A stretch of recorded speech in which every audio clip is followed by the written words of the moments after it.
9월 마지막 주 주일 2부 예배에 오신 여러분을 주님의 이름으로 환영하고 축복합니다. 우리 성경책 높이 들고 우리의 믿음을 한 목소리로 선포합니다. 나는 예수님을 구주로 믿습니다. 나는 구원받았습니다. 나는 이 말씀을 믿습니다. 나는 행복합니다. 아멘. 오늘날은 외모 지상주의라고 할 만큼 사람들이 외형적인 것에 많은 관심을 가지고 있습니다. 어떤 옷을 입고 어떤 차를 타고 어떤 집에 사느냐에 대해서 관심을 많이 가지고 있습니다. 그 사람의 사람됨을 이야기할 때 어떤 학교를 졸업했느냐, 어떤 자격증을 가졌느냐, 어떤 직장에서 일하느냐, 이런 것들을 아주 중요하게 생각합니다. 얼마나 잘생기고 얼마나 날씬하고 얼마나 멋진 몸매를 가졌느냐가 그 사람을 판단하는 중요 기준점이 됩니다. 그런데 사랑하는 여러분, 우리에게 있어서 정말로 중요한 것은 그런 외형적인 것보다 우리의 속사람이 어떠한가입니다.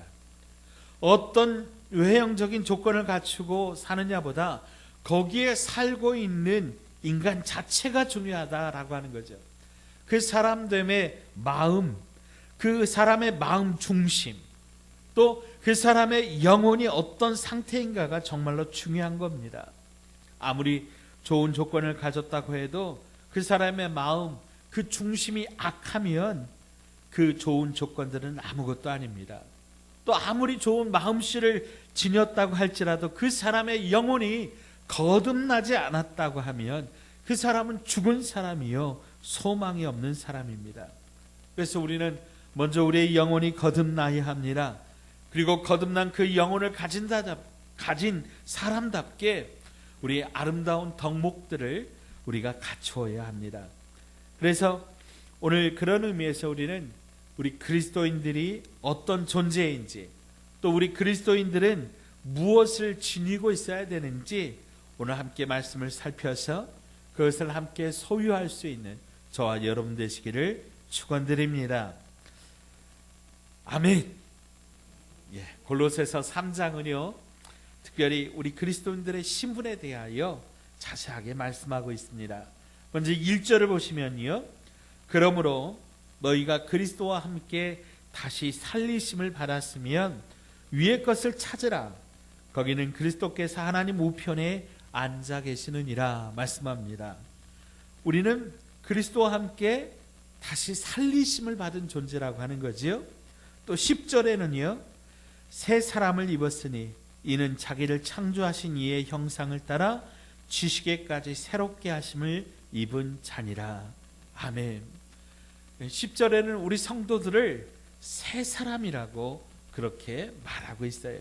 그리고 오늘 우리가 함께 읽은 12절 말씀에 구체적으로 우리가 어떤 존재인지 이렇게 말씀하는데, 그러므로 너희는 하나님이 택하사 거룩하고 사랑받은 자처럼. 아멘.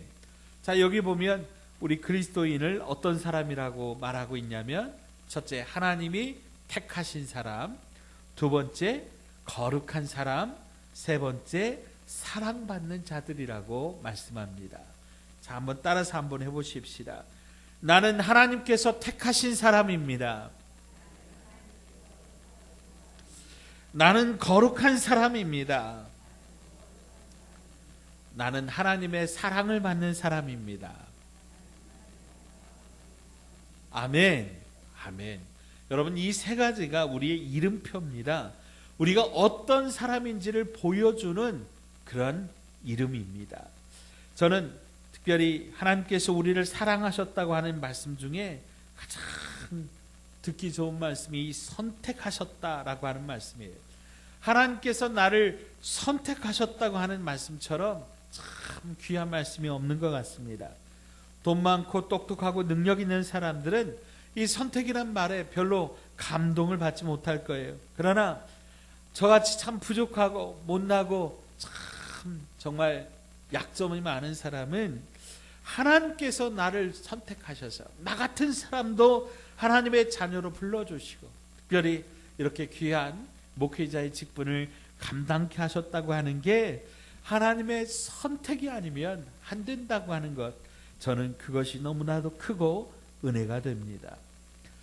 또한 두 번째로 우리를 거룩한 자들이라고 부르셨는데, 이 성도라고 하죠.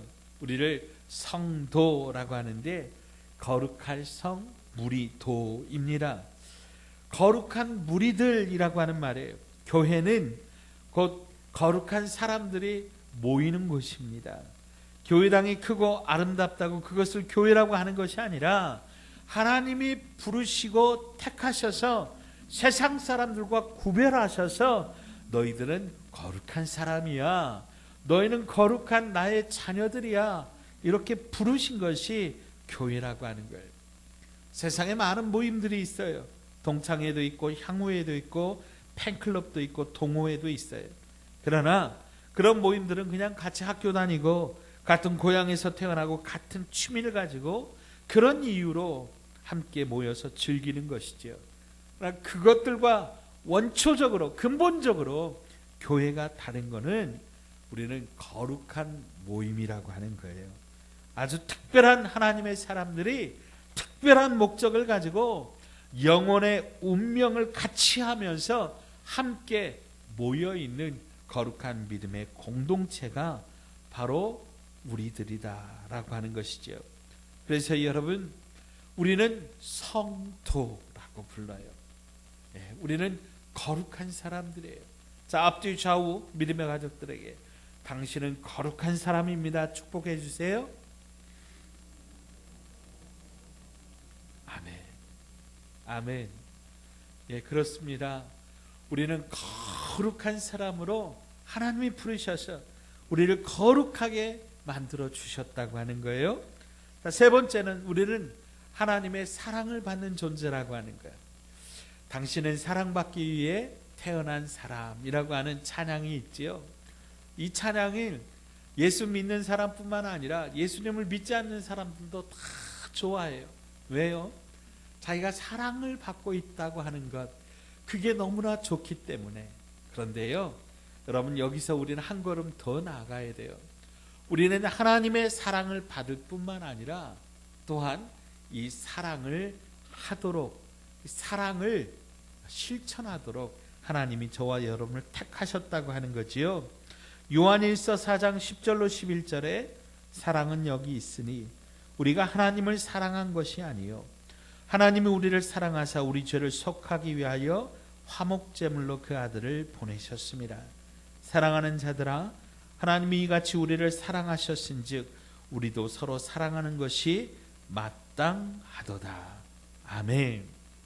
하나님께서 우리를 사랑하셨고, 그리고 또 우리에게도 뭐라고 말씀하셨냐면 너희도 서로 사랑해라.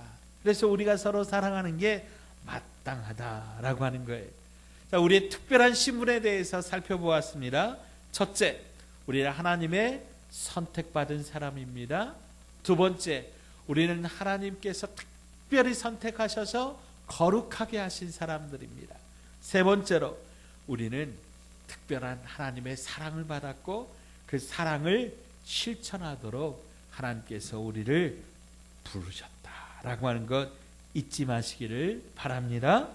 자, 그러면 이렇게 우리 성도들을 아주 특별하게 하나님이 부르셔서 구별하셔서 사랑하셨는데, 우리 성도들에게 하나님께서 특별히 지어주신 옷이 있다고 하는 거예요. 특별한 삶을 살라고 하시면서 이것을 옷 입는 것으로 이렇게 오늘 본문은 표현하고 있어요. 당시 옷이라고 하는 것은 그 사람의 신분과 삶을 보여주는 어떤 가치 척도였습니다. 옷을 보면 그 사람을 신분을 알 수가 있었어요. 신분이 높은 사람들은 고급 물감으로 채색된 그런 옷을 입었고, 또 원료가 고급진 그런 값비싼 재질로 된 옷을 입었어요. 그러면 우리 그리스도인들은 어떤 옷을 입어야 될까요? 비싼 옷입니까? 좋은 옷감으로 만든 옷입니까? 자, 오늘 12절 하반절 말씀 보시면은요, 앞에서부터 한번 다시 읽어볼게요. 그러므로 너희는 하나님이 택하사 거룩하고 사랑받은 자처럼 긍휼과 자비와 겸손과 온유와 오래 참음을 옷 입고. 아멘. 자, 우리가 입어야 될 옷에 대해서 말씀하셨는데, 긍휼, 자비, 겸손, 온유, 오래 참음이라고 하는 옷을 입어야 한다 말씀하십니다. 긍휼과 자비는 비슷하지만 살짝 다릅니다. 긍휼은 불쌍히 여기는 마음입니다. 불쌍히 여기되 도저히 이해가 되지 않는 행동에 대해서도 불쌍히 여길 줄 아는 마음이 긍휼입니다. 자비는 선함과 인자함을 가리키는 말입니다. 악한 사람에게 악으로 대하지 않고 선하게 대하고 사랑으로 대하는 것이 자비입니다. 긍휼이 이 마음의 중심이 있다면 자비는 그 긍휼을 행동으로 보여주는 것입니다. 사람들이 우리들에게 악한 행동을 할 때 도저히 그것을 용납할 수 없고 이해할 수 없을지라도 그를 불쌍히 여기며 그에게 사랑으로 대하는 것, 바로 그것이 우리 그리스도인들이 행해야 될 삶이라고 하는 거죠. 긍휼과 자비를 가진 사람은 당연히 온유와 겸손이 그의 삶에 나타나게 되어 있습니다. 온유는 따뜻하고 부드러운 마음입니다. 차갑고 딱딱한 마음이 온유와 반대되는 그런 마음입니다. 가끔 제가 차를 운전하다 보면 참 그렇지 않은 사람도 있는데 참 막 좀 굉장히 바쁘게 빡빡하게 사는 사람들이 있어요. 양보라고 하는 것이 없어요. 또 자기는 양보하지 않으면서도 끼어들기는 아주 기가 막히게 끼어듭니다. 그러면서 혹이라도 좀 다른 사람들이 이렇게 끼어들려고 하면 막 빵빵빵빵 대면서 얼마나 사람을 힘들게 하는지요. 여러분, 우리 그리스도인은 온유해야 됩니다. 따뜻해야 됩니다. 부드러워야 됩니다. 또 겸손이라고 하는 말은 자신이 부족한 사람이라고 하는 것을 인정하는 거죠. 그래서 나보다 상대방을 높일 줄 아는 그런 사람입니다. 반면에 교만한 사람은 다른 사람들을 깎아내리는 거지요.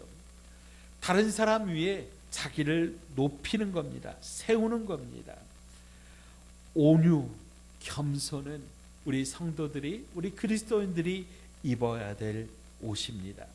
자, 그리고 오래 참음이라고 하는 옷입니다. 우리 한국 사람들이 이 참는 것을 참 힘들어한다고 해요. 외국 사람들이 우리 한국 사람들에게 가장 먼저 배우는 말이 바로 이 빨리빨리라고 하는 말이래요. 서로가 서로 우리 외국 사람들과 한국 사람이 이렇게 살면서 이렇게 교제하면서 이렇게 제일 먼저 이 빨리빨리라고 하는 말을 배운다고 하면 한국 사람들이 얼마나 빨리빨리라고 하는 말을 여러 번 반복하고 있는지 우리가 느끼게 됩니다.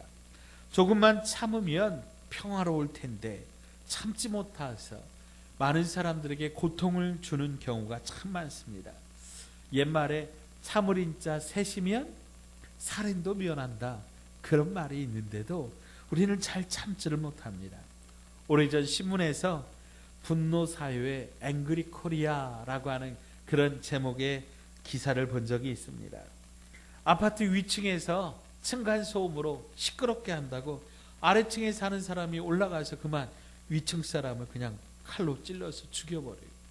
또 어머니가 아들에게 왜 밥을 그렇게 쩝쩝대며 먹느냐고 그러니까 밥상을 확 뒤집어 엎고 그만 그 어머니를 죽여버리는 아들. 어떤 남자는 여자가 자기를 못생겼다고 하니까 그 여자를 또 그렇게 죽여버렸다는 거예요. 우리 뇌에는요, 이 전두엽이라고 하는 이 기관이 있는데 이 전두엽이 생각하고 사고를 관장하는 그런 기관입니다. 남을 배려할 줄 모르고 마음에 쌓이는 이 참지 못하는 이 화를 자꾸 자꾸 이렇게 내세우다 보면 이 전두엽이 판단 기능이 마비되어서 충동을 조절하는 기능을 잃어버리게 된다는 거예요. 우리가 어렸을 때는 참는 것을 참 많이 배웠습니다. 배가 고파도 참고, 힘들어도 참고, 놀고 싶어도 참고, 화날 일이 있어도 참고, 하여튼 참는 것을 많이 배우고 자랐습니다. 근데 오늘날은 참는 것을 가르치지를 못합니다. 그냥 때만 쓰면 다 해줍니다. 자기 하고 싶은 대로 다 할 수 있다고 생각하게 됩니다. 그래서 어른이 되어도 참지를 못한다고 해요. 부자들, 돈 많은 부모님들은 해달라는 대로 다 해주면서 키웁니다. 달라는 대로 돈 다 주고, 뭐 갖고 싶다면 다 사주고, 유학도 보내주고, 여행도 시켜주고, 하고 싶은 거 다 하면서 살게 해줍니다. 자, 그렇게 키우면 효자가 되고 좋은 일 많이 하면서 행복하게 잘 살 것 같아서 그렇게 해주는데, 여러분 그런데 결과는 어떻습니까? 하고 싶은 대로 다 하고 자기 하고 싶은 목표를 다 이루면서 살면요, 신기하게도 이기주의자가 된다는 거예요. 다른 사람 생각할 줄 모르고 다른 사람의 아픔을 보아줄 줄을 모른다고 하는 거죠. 오히려 어렵게 좀 이렇게 참아가면서 내 것 좀 양보할 줄 알고 그렇게 잘한 사람들이 효자도 되고 애국자도 되고 선한 일, 좋은 일도 많이 하고 특별히 신앙생활도 잘하게 된다라고 하는 거죠. 그러므로 여러분, 우리 아이들에게 다 잘해주지 못했다고 가슴 아파하지 마시기를 바라요. 오히려 그것이 아이들에게 큰 재산이 되기도 하기 때문입니다. 그리고 우리 그리스도인들이 마땅히 입어야 될 옷은 또한 용납, 용서라고 하는 거예요. 자, 우리 13절 같이 한번 읽어보시죠. 함께 읽습니다. 누가 누구에게 불만이 있거든 서로 용납하여 피차 용서하되 주께서 너희를 용서하신 것 같이 너희도 그리하고. 아멘. 용납이라고 하는 말은 누가 나에게 대해서 어떤 좀 불평이나 안 좋은 말들을 할 때 그것들을 내가 받아들일 수 있어야 된다라고 하는 거예요. 물론 불평하는 것도 잘못이지만 그것을 받아들이지 못하고 인정하지 못하는 것도 잘못이라는 거죠. 우리가 우리 자신을 살펴보면 부족한 것이 많습니다. 꼭 그 때문이 아닐지라도 그 사람이 불평하는 것보다 더 많은 부족한 것들이, 잘못들이 나에게 있다는 거예요.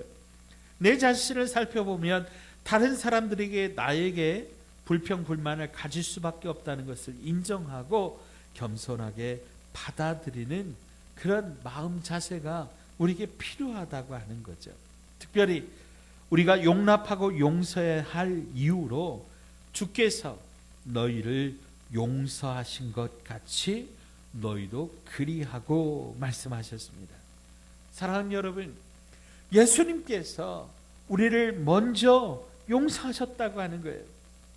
예수님께서 저 십자가 위에서 한 방울의 피방울, 한 방울의 물도 남김없이 다 쏟으시면서 우리를 용서하여 주셨다는 거예요. 주님께서 가르쳐 주신 주기도문에 보면 우리가 우리에게 잘못한 사람을 용서하여 준 것 같이 우리 죄를 용서하여 주시고 이렇게 기도하라고 주님이 가르쳐 주셨어요. 그래서 우리는 서로 용서해야 됩니다. 자, 여기에서 끝나는 게 아니에요. 그 다음에요. 14절 말씀. 자, 14절도 같이 읽어요. 시작. 이 모든 것 위에 사랑을 더하라. 이는 온전하게 매는 띠니라. 아멘. 앞서서 말씀드린 여러 가지 덕목들이 정말로 중요하지만 거기에 사랑이 없으면 그 의미가 작아진다고 하는 거예요. 사랑하는 마음이 있어야 그 모든 것들이 온전해진다고 하는 거예요. 긍휼, 자비, 온유, 겸손, 오래 참음, 또 용납, 용서가 사랑하는 마음으로 행하여질 때 비로소 온전한 것이 되어서 우리 그리스도인들을 그리스도인으로 만들어준다라고 하는 거죠. 사랑하는 여러분, 우리는 하나님의 선택하심을 받고 거룩한 무리가 되어서 하나님의 사랑을 받은 사람들입니다. 그런 특별한 은혜를 받은 사람답게 우리는 하나님 앞에서 살아야 됩니다. 또 사람들 앞에 우리는 살아야 되는데 어떻게 살아야 됩니까? 긍휼과 자비와 온유와 겸손과 오래 참는 그런 마음을 가진 사람, 피차 용납하고 용서하는 사람, 그리고 사랑하는 사람, 그런 사람이 바로 저와 여러분 되시기를 주님의 이름으로 축원드립니다. 하나님 아버지, 우리를 택하셔서 거룩한 무리로 불러주시고 하나님의 사랑을 받게 하여 주시니 감사합니다. 이제 하나님의 사랑을 받은 거룩한 신분으로 긍휼과 자비와 온유와 겸손과 오래 참는 마음으로 서로 용서하고 용납하며 사랑하며 살게 하여 주시옵소서. 그래서 우리를 통해 나는 죽고 오직 예수로 살게 하여 주십시오. 예수님을 닮게 하여 주십시오. 예수님의 이름으로 간절히 기도드립니다. 아멘.